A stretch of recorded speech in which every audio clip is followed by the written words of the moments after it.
Good morning guys और आप सभी लोगों का स्वागत है टीम इनविजिबल के यूट्यूब चैनल पे। और मैं रितेश रंगारे दोबारा आपका स्वागत करता हूं। और आज की ये जो ट्रेनिंग है ये बहुत बहुत बहुत ज़्यादा स्पेशल है, इसलिए सबसे पहले तो मैं रिक्वेस्ट करूंगा कि आप अपनी सारी टीम को जो है ऑनलाइन लेके आएँ, क्योंकि इस ट्रेनिंग को समझे बिना अगर आप लेट से शुरुआत कर भी देते हैं एटमी पे, क्योंकि लॉन्च हो चुका है, और अगर आप शुरुआत कर भी देते हैं तो हो सकता है आगे आने वाले 3 से 4 महीने में या 6 महीने के अंदर में आपको एक डिसअपॉइंटमेंट फेस करना पड़े। तो उसके लिए सबसे ज़्यादा ज़रूरी है ट्रेनिंग समझना, ये समझना कि मार्केट किसी भी दुनिया की टेक्नोलॉजी, किसी भी नए बिजनेस, किसी भी नए ब्रांड, किसी भी नए प्रोडक्ट को लेके रिस्पॉन्स करता है, किस तरीके से उसका बर्ताव रहता है मार्केट का। मतलब दुनिया के हर मार्केट का एक एक एक कर्व रहता है, राइट। दुनिया के हर मार्केट का एक ग्राफ होता है, उनके बर्ताव का एक तरीका होता है, और ये लगभग सारी नई टेक्नोलॉजी, सारे नए इनोवेशन, सारे नए, आप ये बोल दीजिए कि प्रोडक्ट आ रहे हैं, सारे नए ब्रांड, चाहे वो कभी आईफोन अगर इंडियन मार्केट में आया होगा, या फिर फ्लिपकार्ट आया होगा, अमेजोन आया होगा, ओला, उबर, जोमेटो, जितनी भी दुनिया में जितनी भी नई चीज़ें आपको दिखती हैं, जो भी नया ब्रांड दिखता है, इंक्लूडिंग डायरेक्ट सेलिंग इंडस्ट्री, सभी में ये कर्व जो है वो लागू होता ही होता है। इसके बिना कभी भी दुनिया की कोई कंपनी जो है वो नहीं चलती है, ठीक है। उसे इस फेज से गुजरना ही पड़ता है, और यही जो कर्व है, यही एग्जैक्ट कर्व जो है हमारी टीम में भी लागू होता है। तो मैं आपको समझाऊंगा, और ये बहुत ज़्यादा ज़रूरी है। इसे मैंने, अगर आपने जितनी भी मेरी ट्रेनिंग अटेंड की होगी, इसके पहले भी मैंने एक ट्रेनिंग दी थी, तो इन जो सर्टेन ट्रेनिंग्स को मैं सबसे ज़्यादा हाई प्रायोरिटी पे रखूंगा। मतलब अगर आप मेरी जितनी भी ट्रेनिंग अटेंड कर रहे हैं, उसमें अगर आपने ये ट्रेनिंग अटेंड नहीं करी है तो आपने बहुत बड़ी चीज़ मिस कर दी है। और आप जब तक ये ट्रेनिंग अपनी टीम को फॉरवर्ड नहीं कर पाएंगे तो उन्हें बहुत ज़्यादा लॉन्ग टर्म टिकने के हिसाब से जो है प्रॉब्लम होगी, बिजनेस समझने के हिसाब से प्रॉब्लम होगी, ठीक है। तो सभी लोगों से सबसे पहले तो रिक्वेस्ट करूंगा कि इमीडिएट सबसे पहले आप इसको शेयर करें, फिर मैं आपको समझाता हूं कि ये चीज है क्या, किस तरीके से अडॉप्शन कर्व जो होता है, हर बिजनेस का अडॉप्शन कर्व हर मार्केट के लिए स्थिर रहता है, उसी तरीके से चलता है, ठीक है। और मैंने आपको पिछले एग्जांपल बता ही चुका हूं कि तो अडॉप्शन कर्व क्या बोलता है। अडॉप्शन कर्व ये बोलता है, मैं इसको सीधा सीधा एटमी से कनेक्ट करते हुए बता देता हूं ताकि हम सभी लोगों को समझने में बहुत ज्यादा आसानी होती है, ठीक है। ये 3 चीजें हैं, इसमें 3 लाइन आपको दिख रही। एक है अडॉप्शन, मतलब मार्केट जो है, आप जो सर्विस या आप जो प्रोडक्ट या आप जो ब्रांड ऑफर कर रहे हो उसे स्वीकार कैसे कर रहा है, ठीक है। ये हो गया नीले कलर का जो ग्राफ आपको दिख रहा है, तो मतलब ये वाला ग्राफ, ठीक है, ये जो ग्राफ जा रहा है, ओके। इसके बाद में दूसरा होता है एफर्ट, कि हम लोग सभी लोग मिलके, इंक्लूडिंग ब्रांड, मिलके कितना एफर्ट लगा रहे हैं, ठीक है। तो ये जो लाल वाला जो ग्राफ जा रहा है, जो यहां जाने के बाद में लगभग डाउन सा हो जाता है, और उसके बाद में पैरेलल उसका एफर्ट्स चलते रहते हैं, बट उसके बाद में प्रैक्टिकली कोई उतने ज्यादा एफर्ट्स लगते नहीं है, ठीक है। इसके बाद में आरओआई, मतलब return on investment. Return on investment को हम लोग बोल दें कि इसमें, अगर इसमें तो कोई ऐसा सच इन्वेस्टमेंट नहीं होता है डायरेक्ट सेलिंग में, लेकिन जो हम लोग एफर्ट लगा रहे हैं उसके अगेंस्ट में हमें क्या रिस्पॉन्स मिल रहा है, तो उसके लिए एक ग्राफ ये होता है, ठीक है। तो जरूरी है समझना, वो है आपका अडॉप्शन, मतलब मार्केट आपको स्वीकार कैसे करेगा, ठीक है। अब ये जो चीज है ये लागू होती है 1998 में, अगर नेटवर्क मार्केटिंग इंडस्ट्री इंडिया में शुरुआत हुई थी तब भी। उसके बाद में अगर कोई Indian direct selling company India में स्टार्ट हुई तब भी। इंडियन डायरेक्ट सेलिंग कंपनी अगर ओवरसीज मार्केट में काम करेगी तब भी ये चीज लागू होती है।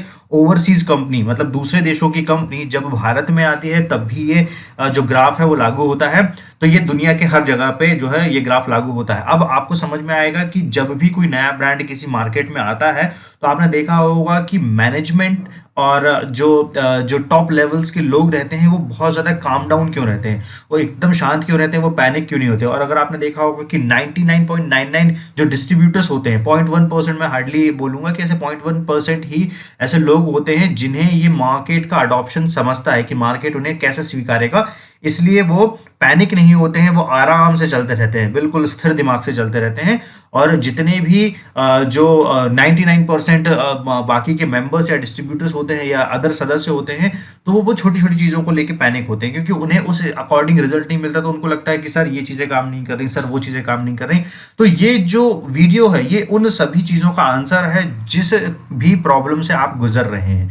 इसलिए मैं बोल रहा हूँ कि इस वीडियो को अभी के अभी सारी टीम के साथ में शेयर करें ताकि उन सभी लोगों की जो है मदद हो पाए, ठीक है।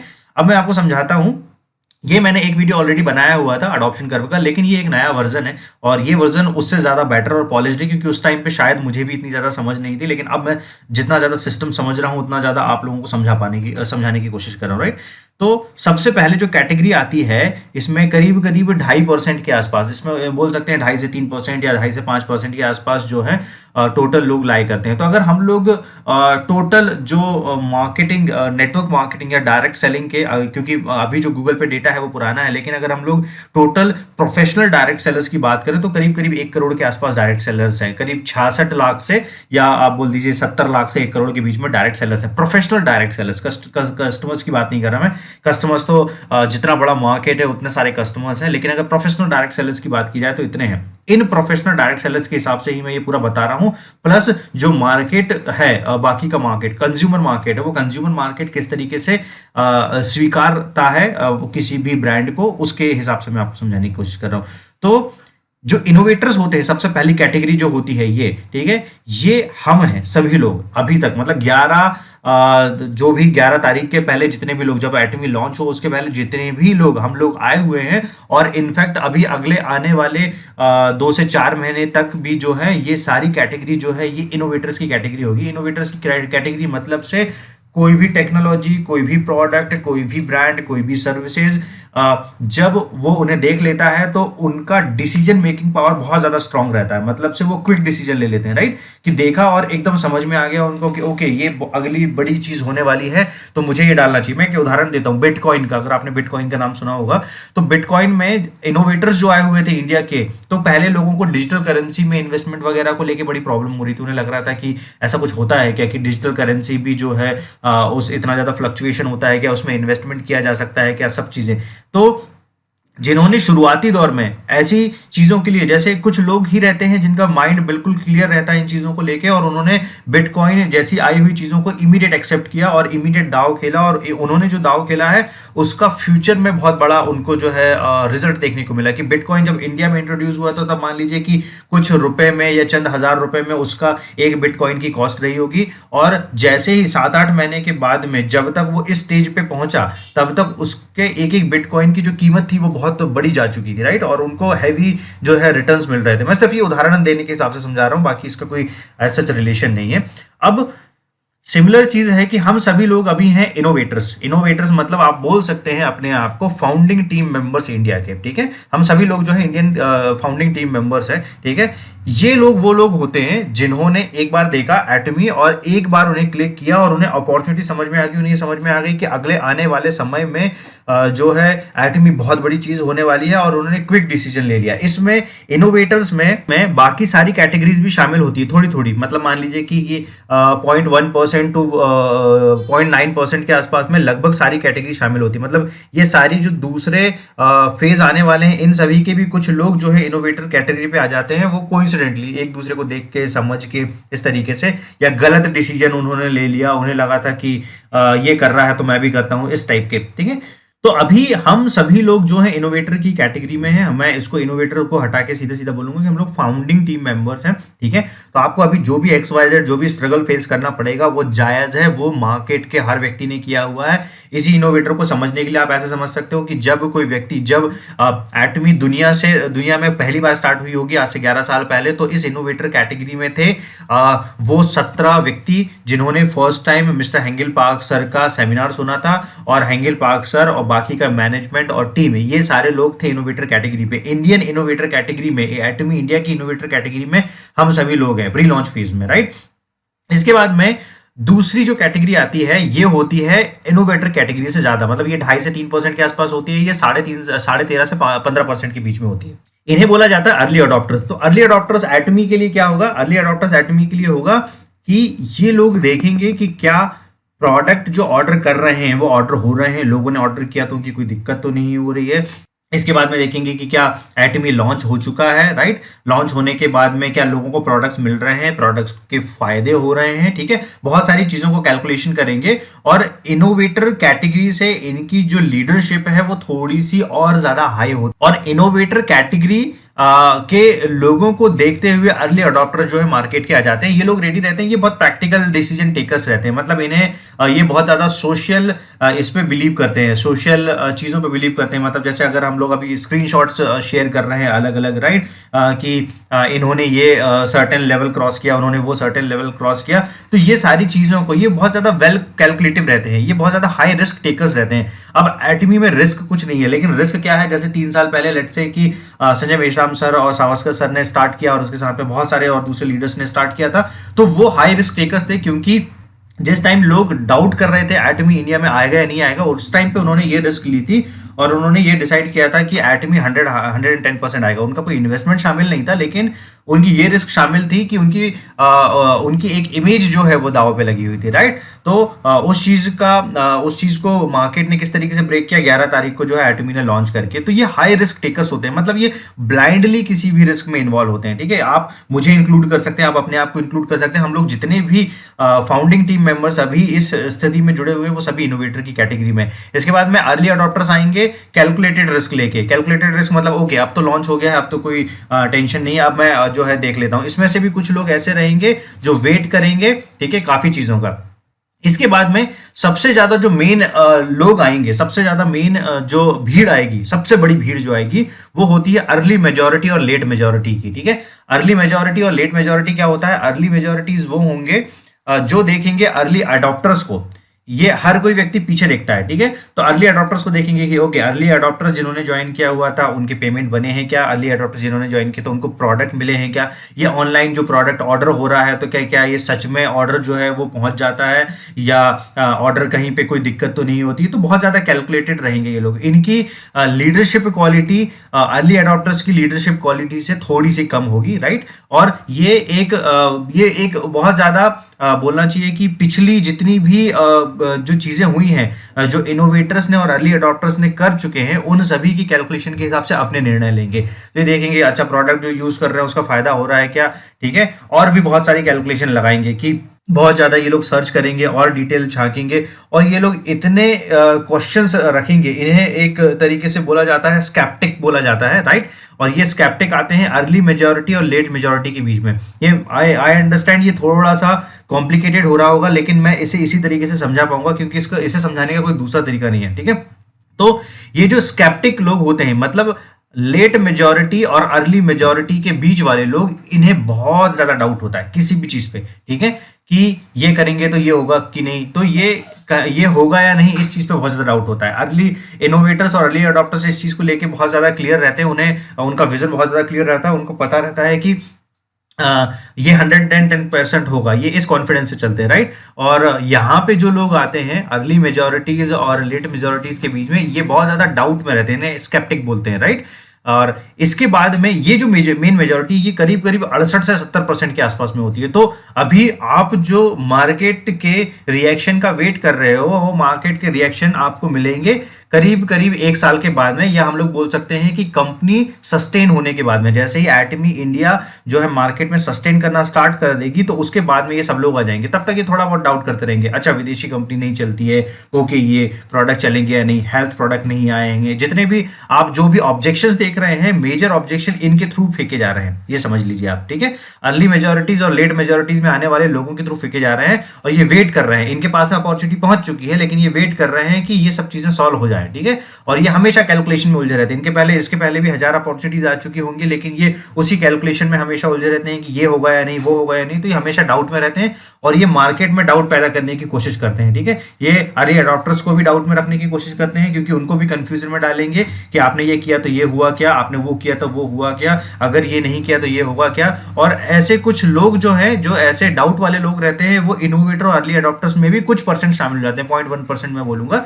तो अगर आपको अपनी टीम में भी कुछ इस तरीके के लोग मिलते हैं तो वो जायज है, वो मार्केट इसी तरीके से चलता है, इसलिए आपको वैसे लोग देखने को मिल रहे हैं, right.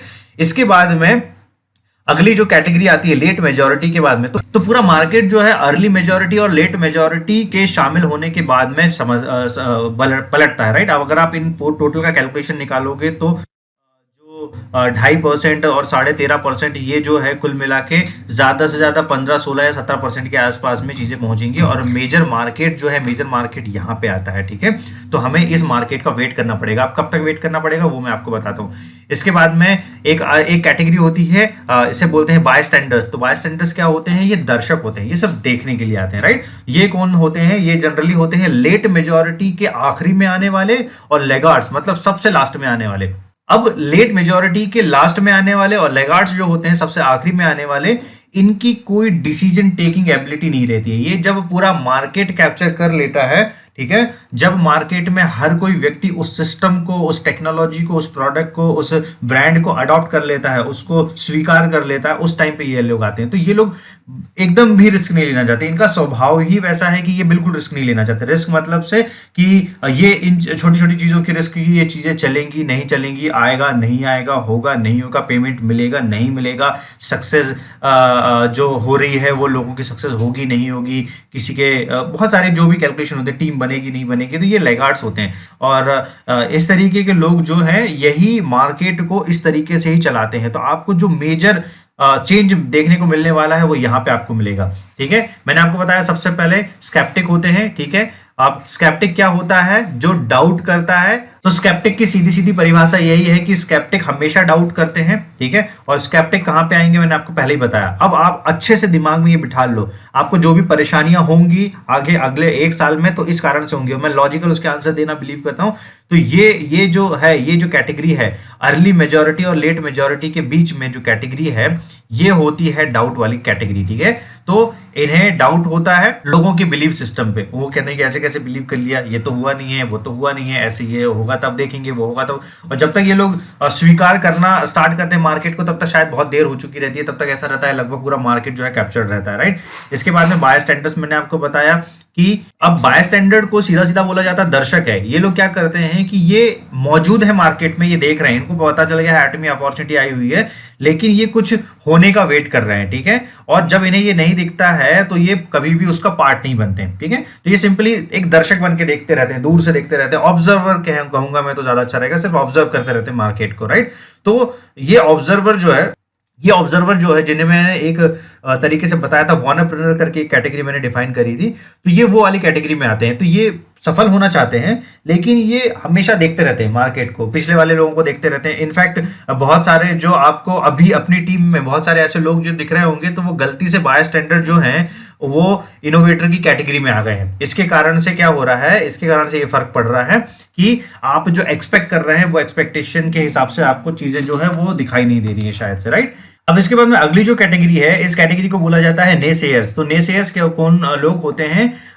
Someone who oppose something और सेज नो टू इट। ये हमेशा जो है लोगों का अपोज ही करते रहते हैं। मतलब आप कितना भी उन्हें बता देंगे, कुछ भी कर देंगे, लेकिन इनकी फितरत क्या रहती है? अब सबसे अच्छी बात क्या मैं आपको बताता हूँ, ये तो मैंने आपको मार्केट का स्वभाव बताया। मार्केट के स्वभाव के हिसाब से समझो, चाहे वो अर्ली मेजोरिटीज में आए, चाहे वो लेट मेजोरिटीज में आए, चाहे वो लैगार्ड्स में आए, ये सभी लोग सिस्टम में आते हैं। ये सभी लोग प्रोडक्ट को अडॉप्ट करते हैं, टेक्नोलॉजी को अडॉप्ट करते हैं, ब्रांड को अडॉप्ट करते हैं, ठीक है। इनके स्वभाव अलग अलग होते हैं। कोई बहुत ज्यादा कॉन्फिडेंट होता है, कोई कैलकुलेटिव कॉन्फिडेंट होता है, कोई देख के कॉन्फिडेंट जो है अपना बनाता है, कोई हमेशा डाउट करता रहेगा। आपको 1 साल के बाद में भी जो है वो जो शायद प्री लॉन्च स्टेज में जुड़ गए हैं, तो वो हो सकता है कि वो एक स्केप्टिक की कैटेगरी में आते होंगे, एक संदेहवाद की कैटेगरी में आते होंगे, लेकिन फिर भी जो है वो हमेशा आपको डाउट करते रहेंगे, राइट। तो मार्केट इस तरीके से मिला जुला मार्केट बनता है, ठीक है। अब ये लोग जो हैं, इसके बाद में मैंने आपको बताया कि ये हमेशा जो है हर चीज को मना करते हैं, लेकिन इनका मन जो है वहीं पे लगा रहता है। मतलब इन्हें करना है, ठीक है, इन्हें एटमी ज्वाइन करना है, लेकिन ये हमेशा मार्केट को जो है मना करते रहेंगे कि ओके नहीं करना है, और फिर स्लोली जो है धीरे से घुस जाएंगे और मार्केट जो है काम करना स्टार्ट कर देंगे, राइट। अब इंडिया में एटमी के हिसाब से मैं इन्हीं कैटेगरी को डिफाइन करता हूं। सबसे पहले हम लोग बात करते हैं इनोवेटर्स की, ठीक है। तो इनोवेटर्स में हम लोग आ गए, ठीक है, जिन्होंने किसी ने कुछ महीनों पहले स्टार्ट किया, जैसे मैंने पहले स्टार्ट किया, किसी ने 1 साल पहले स्टार्ट किया, 2 साल पहले, 3 साल पहले, तो हम सभी लोग इनोवेटर की कैटेगरी में आ गए। हम लोग अपने आप को बोल सकते हैं फाउंडिंग मेंबर। इसके बाद में अडॉप्टर्स कब आना स्टार्ट होंगे? अडॉप्टर लॉन्च के बाद में आना स्टार्ट होंगे। इस अडॉप्टर्स के भी कुछ 2-3 फेज होंगे। एक फेज होगा जो वेट करेगा कि प्रोडक्ट डिलीवर होते हैं या नहीं। एक फेज होगा जो वेट करेगा कि ऑनलाइन प्रोडक्ट ऑर्डर होते हैं कैसे, तो किसी ने ऑर्डर किया तो उसको कोई प्रॉब्लम तो नहीं हुई। इसमें से कुछ लोग वेट करेंगे ओके किसी का पेमेंट निकला या नहीं। कुछ लोग वेट करेंगे कि ओके वो बड़े लीडर का तो निकल गया, XYZ किसी बड़े लीडर का निकल गया, आप ये बताओ आपका निकला कि नहीं। तो अर्ली अडॉप्टर्स इस तरीके की कैटेगरी आएंगे। इनमें कुछ अच्छी लीडरशिप क्वालिटी होती है, बट प्रॉब्लम ये होती है कि इनोवेटर के बाद में आने वाला जितना भी मार्केट होता है उसमें थोड़े बहुत लोग हमेशा ऐसे होते हैं जो हर चीज पे जो है डाउट करेंगे। तो अगर आपने इस चीज का एक बार माइंडसेट बना लिया कि मार्केट ऐसा ही बिहेव करेगा, तो आपको दुनिया की कोई ताकत जो है वो एटमी में सक्सेसफुल होने से नहीं रोक सकती। और यही वीडियो अपने सारी टीम को शेयर कीजिएगा, ठीक है। तो ये कब होगा? ये 1 साल तक होगा। इसका मतलब 2000 जो हम लोगों ने 2020 11 नवंबर को स्टार्ट किया है, तो अगले आप दिसंबर तक मान के चलिए ये अर्ली अडॉप्टर्स आ जाएंगे। तो मार्केट का 13.5% जो है, करीब 13 से 15% के बीच में भीड़ आपको जो है वो ज्यादा देखने को मिलेगी। अभी भी बहुत सारे जो लोग आ गए थे और उसमें से गलती से कुछ लोग हो सकता है कि अर्ली मेजोरिटी, लेट मेजोरिटी, लेगआउट्स वाले इस पर्टिकुलर स्टेज पे आ गए थे, तो इसी के कारण से वो कई बार रिस्पॉन्ड नहीं करते हैं, ठीक है। इसके बाद में आएगी अर्ली मेजोरिटी। अर्ली मेजोरिटी कब आएगी? अर्ली मेजोरिटी आएगी 1 से 2 साल के बीच में, लॉन्च के बाद में, ठीक है। तो अर्ली मेजोरिटी आएगी जैसे ही लॉन्च हो गया, इसके बाद में उनको देखेंगे कि ओके ये प्रोग्राम्स हो रहे हैं, जो भी एटमी की तरफ से, ऑफिशियल की तरफ से प्रोग्राम्स हो रहे हैं, बहुत बड़े बड़े चेक्स निकलते हैं, सक्सेस रेशो देखेंगे ये लोग, बहुत कैलकुलेशन में जाएंगे। उसके बाद में अर्ली मेजोरिटी आएगी। इसके बाद में लेट मेजोरिटी आएंगे 3 से 5 साल। ये जो लेट मेजोरिटी वाले हैं ये 3 से 5 साल के बीच में ज्वाइन करेंगे और ये मेजर जो है गेम चेंजर्स हैं, ठीक है। अर्ली मेजोरिटी ये मेजर मार्केट कैप्चर करते हैं कोइंसिडेंटली, ठीक है। और जैसे ही ये लोग आएंगे तो इसके बाद में आपको बहुत ज्यादा भीड़ जो है वो देखने को मिलेगी। और उसके बाद में लेगार्ड्स आएंगे, और लेगार्ड्स आएंगे आफ्टर 5 ईयर्स, मतलब इनका खुद का कोई ओपिनियन ही नहीं है, ठीक है। लेट मेजोरिटी और जो लेगार्ड्स होते हैं इनका कोई खुद का ओपिनियन नहीं होता, इनका खुद का कोई डिसीजन नहीं होता, ये लोगों के डिसीजन के हिसाब से निर्णय लेते हैं, ठीक है। तो ये मार्केट जो अडॉप्शन करो, मैंने समझाया ये अडॉप्शन करो बहुत ज्यादा जरूरी है, हर किसी के लिए समझना बहुत ज्यादा जरूरी है। इसके बिना दुनिया का कोई भी बिजनेस जो है वो काम नहीं करता है, राइट। तो अभी हम सभी लोगों को इस अडॉप्शन कर्व के हिसाब से अपनी टीम को रेडी करके रखना है, सभी लोगों को रेडी करके रखना है ना। और जो भी उनको चैलेंजेस आ रहे हैं, जितनी बार भी चैलेंजेस आ रहे हैं, उन्हें बोलिएगा कि ये वीडियो जो है वो दोबारा रिपीट करके देखिए, क्योंकि ये वीडियो हर समस्या का हल है, ठीक है। ये मैंने आपको बता दिया है कि अगले 2 साल 3 साल तक किस किस तरीके से जो है एटमी इंडिया का ग्राफ जाने वाला है, अडॉप्शन कर्व के हिसाब से किस तरीके से ग्राफ जाने वाला है, किस किस तरीके से लोग जो है अडॉप्ट कर रहे हैं। इसकी अगर हम लोग डेफिनेशन की बात कर रहे हैं तो ये डेफिनेशन होती है, राइट। और ये दुनिया की हर बिजनेस कैटेगरी में लागू होता है। तो ये आपको अपनी टीम को समझाना बहुत ज्यादा जरूरी है। जब तक आप अपनी टीम को नहीं समझाएंगे, उनका एक माइंडसेट नहीं बनेगा, वो छोटी छोटी चीजों को लेके डिमोटिवेट होंगे, डाउट करेंगे, राइट। और सिमिलर चीज हमारे दूसरे बिजनेसेस पे भी होती है। जैसे मैंने अपने दूसरे ब्रांड वगैरह स्टार्ट किया हुआ था, तो हम लोग जब फाउंडिंग टीम मेंबर्स होते हैं, जब कोई भी नहीं रहता है, तब हमें देख के हम लोग इनोवेटर होते हैं उस चीज के, हमें देख के फिर अर्ली अडॉप्टर्स, मतलब कुछ एम्प्लॉयज आते हैं जो सर्टेन स्टेक के साथ में हमारे साथ में काम करना स्टार्ट कर देते हैं। उसके बाद में कुछ और लोग जुड़ते हैं जिन्हें हम लोग बोल सकते हैं इन्वेस्टर्स आते हैं, ठीक है। वो आती है अर्ली मेजोरिटी। इसके बाद में जो मेजर मार्केट होता है वो मेजर मार्केट आना स्टार्ट होता है, ठीक है। हमारी टीम भी इसी तरीके से बिहेव करती है। टीम भी आपको क्या देखेगी, आपने अकेले ने टीम स्टार्ट की है, आप सबसे पहले उस टीम के इनोवेटर हो गए हैं, ठीक है। इसके बाद में उस टीम के अर्ली अडॉप्टर्स आएंगे जो चेक करेंगे कि ये है कि नहीं, वो है कि नहीं, टीम का सपोर्ट सिस्टम कैसा है, कंपनी का सपोर्ट सिस्टम कैसा है, ऐसे XYZ, ये सब कैलकुलेशन करने के बाद में यहाँ आएंगे। इसके बाद में अर्ली मेजोरिटीज आएंगी। और इसलिए आप देख सकते हैं कि जिन्होंने अभी जो भी आपको अचीवमेंट्स देखने को मिल रहा है, स्पेशली डायमंड मास्टर्स के, वो सारे वो लीडर्स हैं जिन्होंने 2 से 3 साल पहले अपनी जो है जर्नी स्टार्ट करी थी। मैक्सिमम उसमें से अराउंड 99% वो सारे लीडर्स वही हैं, ठीक है। तो ये सारे लोग जो इनोवेटर कैटेगरी पे थे, इन्होंने ये वाली जर्नी अब तक अपने नेटवर्क के हिसाब से तय कर ली है, ठीक है। इसलिए उन्हें मार्केट का इतना अच्छा रिस्पॉन्स मिल रहा है। और इसलिए बोला जाता है कि सिस्टम में आपको 2 से 3 साल जो है कम से कम देना है, राइट। और ये एवरेज स्पीड की बात की जाती है, क्योंकि कुछ लोग इससे पहले भी अचीव कर सकते हैं, कुछ लोग इससे लेट भी अचीव कर सकते हैं, लेकिन अगर हम लोग एवरेज की बात करें तो ये एवरेज जाता है, ठीक है। तो आपको अगर सिस्टम पे रुकना है तो आपको आगे आने वाला फ्यूचर तभी दिखाई देगा जब आप कंटिन्यूअसली सिस्टम के टच में रहेंगे, कंटिन्यूअसली अपडेटेड रहेंगे, राइट। फ्यूचर तो एक्स्ट्राऑर्डिनरी ब्राइट है, नो डाउट, उसमें कोई डाउट नहीं कर सकता है, क्योंकि आपका फेथ जो है वो फेथ काय से बनेगा, आपके नॉलेज से बनेगा। जितना ज़्यादा आप नॉलेज लेंगे सिस्टम के बारे में, लोगों को समझने के बारे में, लीडरशिप को, एटमी को समझने के बारे में, उतना ज़्यादा आपका बिलीफ सिस्टम जो है बढ़ते जाएगा। और बिलीफ सिस्टम बढ़ाने का इसके अलावा कोई दूसरा तरीका नहीं है। ज़्यादा से ज़्यादा मीटिंग्स अटेंड कीजिए, ज़्यादा से ज़्यादा सेमिनार अटेंड कीजिए, ज़्यादा से ज़्यादा अगर आपको किसी को फॉलो मत कीजिए, सिंपली आप सी एच एटमी चैनल पर जाके मिस्टर हेंगल पार्क सर के कितने ज़्यादा वीडियोज़ देख सकते हैं वो देखिए, तो आपका बिलीफ सिस्टम और स्ट्रांग होगा। तो आपको समझ में आएगा कि एटमी कितनी लंबी प्लानिंग के साथ में जो है वो आ रहा है। तो ये वीडियो बहुत ज़्यादा ज़रूरी है। ये मैं इसको अगर प्रायोरिटी वाइज डिफाइन करूँगा तो ये मेरी सारी ट्रेनिंग में सबसे ज़्यादा ज़रूरी है। इसको मैंने फरवरी में भी बनाया था, जब मैंने यूट्यूब का पहला वीडियो अपलोड किया था, उसके आसपास दूसरा तीसरा वीडियो यही था। और मैं दोबारा इस वीडियो को रिपीट इसलिए कर रहा हूँ क्योंकि इस समय इस वीडियो की बहुत ज़्यादा ज़रूरत है। और अपनी पूरी टीम के साथ में शेयर कीजिएगा, फीडबैक दीजिए, फीडबैक देने के बाद में बताइए कि वीडियो कैसा लगा, और लाइक जरूर कीजिए और सब्सक्राइब जरूर कीजिए, और साथ में बेल आइकन जरूर प्रेस कीजिएगा ताकि कोई भी वीडियो जो है आने वाला आपसे मिस ना हो, राइट। और इसी तरीके के साथ में मैं कुछ और नए इंटरेस्टिंग वीडियो के साथ में आपको दोबारा ज्वाइन करूंगा। So thank you so much all.